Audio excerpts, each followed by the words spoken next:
Hello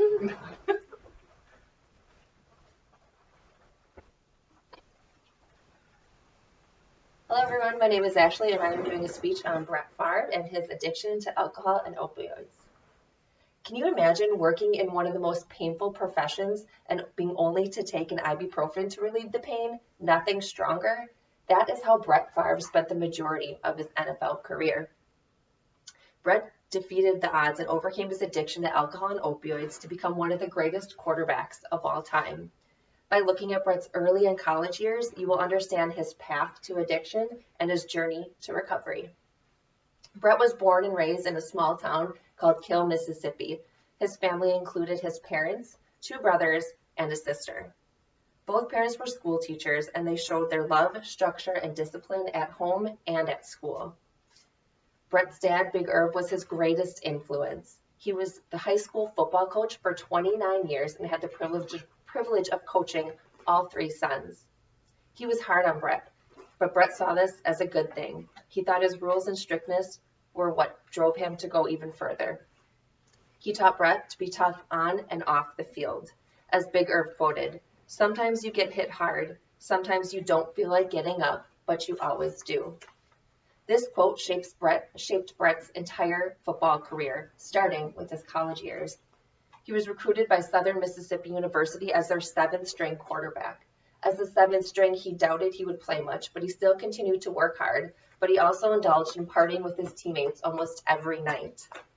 By the third game, his team wasn't doing so well, and the coaches decided to give Brett his big chance. It was 110 degrees, and Brett was already felt like he was going to puke because he was hungover from the night before, but he marched on the field and led the team to victory. By his fourth game, he was the starting quarterback as a freshman. Brett continued to play well, but he also continued to party.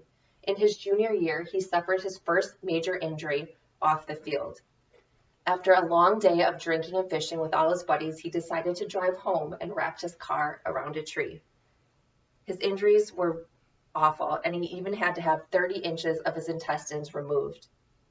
He almost missed his senior year due to these injuries, but he found his recovery even easier with the help of Vicodin. Brett was drafted to the NFL to the Atlanta Falcons, where his drinking continued to cause more issues. He slept through his alarm and missed his very first NFL team picture and was fined $1,500. When he was traded to Green Bay, he continued to have issues as he showed up to his first minicamp still drunk from the night before. In 1994, Brett suffered his first on-field injury when he was sacked by the great Reggie White. He suffered a left shoulder separation in the first quarter. He was given a shot for the pain, went back out in the field, and led the team to victory. This made Brett feel like it was a badge of courage to go back on the field and keep playing the game. After the game, he was prescribed Vicodin for his pain, and he began to notice the sense of euphoria that Vicodin provided him. There was no hangover, no calories, and no sluggishness like there was with alcohol. Brett was hooked.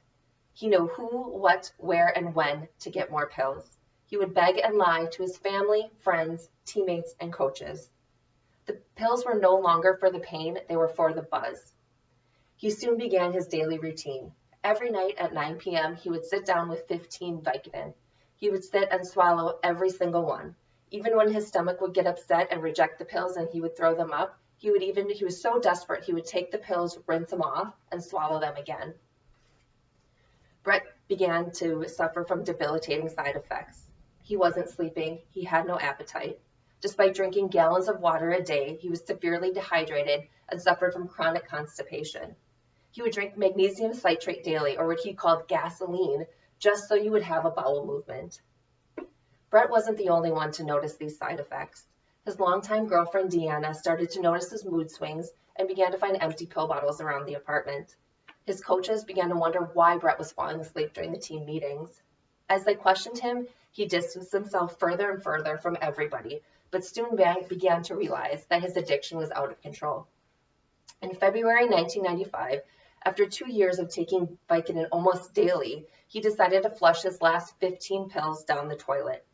Each day got easier and easier and more manageable until about 3 weeks later, when Brett went in for a routine doctor appointment and suffered a huge seizure in front of Deanna and the doctors. This scared Brett, so he decided to come clean and tell the doctors and his family what was going on. Brett was diagnosed as an alcoholic and addict and referred to rehab in Topeka, Kansas. Brett was reluctant to go, as he thought he was doing good. He quit cold turkey, he had been clean for 3 weeks, and each day seemed to be getting easier. The NFL doctor stepped in and said, Brett, you will go to rehab or you will be fined 4 months' pay, which was about $900,000 at that time. Brett went into rehab and he took it very seriously. He decided to focus on his physical and mental health. His determination to stay clean only intensified as his support system grew. Family, friends, teammates, and even coach Mike Holmgren came to visit him while he was in rehab.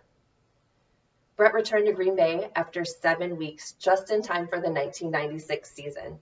He was physically and mentally stronger than ever. He came back with a vengeance and led his team to a Super Bowl victory, and he has been sober from alcohol and opioids to this day. To conclude, Brett Favre had a loving family who helped and supported his football career. He didn't let anything get in the way of his success. Brett defeated all odds and overcame his addiction to become one of the most successful quarterbacks of all time. Brett proves to be the epitome of Vince Lombardi's quote on the true test of character, as Lombardi quoted, "It doesn't matter how many times you get knocked down, as long as you keep picking yourself back up. Everybody fails, but the people who succeed in the end are the ones who are relentless and learn from getting knocked down."